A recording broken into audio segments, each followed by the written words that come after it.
This is such a controversial and interesting topic to discuss, so I'm gonna make things clear before I start the video. I don't hold any racist beliefs. While my humor is questionable, of course, I truly think that every human should have equal opportunities. Life is not fair. Dating is not fair, especially the face and race we are born with, which can affect our attractiveness and in return hurt our dating prospects. So why is it unfair to be of a certain race? Aren't all races made equal in terms of sexual preference and female selectiveness? Well, the answer is no, and I will explain why in my opinion. This video, like many others, will be split into two main parts. The first part will talk about the hypocrisy of racial preference when it comes to facial features, and the second one will talk about the major flaws of each ethnicity.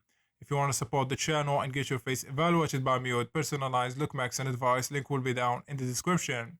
If you want to read more about topics like these, you can check out my blog at nerofacerating.com. Without further ado, let's get this video started. So what do I mean by hypocrisy of facial preference? Well, for example, we all know that Africans and African Americans on average have a large nose size and nostril width. Surprisingly, the racial group that goes for the most rhinoplasties or nose jobs is African Americans, coming at a whopping 80%. Second largest is Hispanics at 65%. Third are Asians at 41%, and last Caucasians at 39%. Another example we can look at is double eyelid surgery that Asian women and men go for to get an almond eye shape because many of them consider monolid eye shape unattractive. So let's question the internal hypocrisy at play here. If those features are considered attractive, why are they chasing a more Caucasian look to enhance their attractiveness? Another last example we can look at is related to skin color. In India, skin lightening creams to achieve a lighter skin tone or Caucasian-like white skin are very popular and common. So you can't say look selection is racist, but still chase a white aesthetic at the same time. In the next section, we will be talking about the major flaws each race have that affects their attractiveness. So before we start this section, I also gotta make something clear. Caucasians can be subject to the flaws we will be discussing right now. It's just on average less likely than other racial groups. Like we discussed in the previous video, it starts in the skull, the craniofacial base or heart features. Let's start with the midface section. As most people here know, Asians lack forward growth, Caucasians hit or miss, but Africans they are the most forward grown people you'll ever see, besides Native Americans of course. Now what causes the flat face or flat maxilla that's so common in Asians? Well, it's because of the vomer bone. Asians on average have a longer and straighter vomer, which causes the radix to appear pulled back. If Asians were to lower the radix, they'll immediately have good forward projection done with this surgery called rhinoplasty for correcting the radix. That's why it's popular for Asians.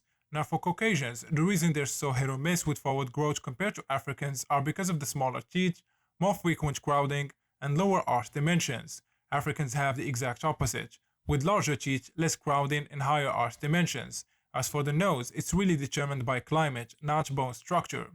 Next, for the mandible or lower third, something to keep in mind is Asians on average have a smaller mandible. Caucasian comes at second place and African mandible in the first place. But there is an issue Africans suffer from more frequently than other racial groups, and that's protrusion or prognatism. And this is most likely because of improper growth. This can also lead to recess around the chin, something you also see often in black men. As you can see, each racial group have a major flaw. As for Caucasians, it's hit or miss. And finally, let's take a look at the eye area. Right away, you can see that Caucasian skulls have a smaller, somewhat rectangular orbits. Africans and Asians lack this on the heavy average. And this, plus genetics, is what influences the eye shape, amount of sclera show, how much hooding you have, and your brow placement. So from these examples, we can see that first, Africans and Asians have on average higher set brows.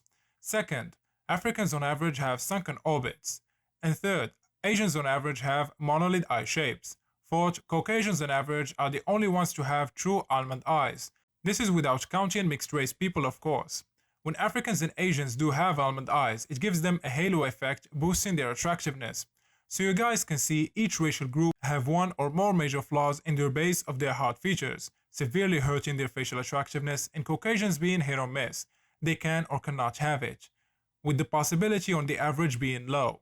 Another thing I'm gonna have to add is that highly attractive men can come from every race, and this video did not discuss mixed race people. This was only about the averages and the big three, that's all. But what do you guys think about all of this? Let me know your thoughts down in the comment section. That's it for today's video. Hope you guys enjoyed it. A like and subscribe will be highly appreciated. And like usual, catch you guys in the next one.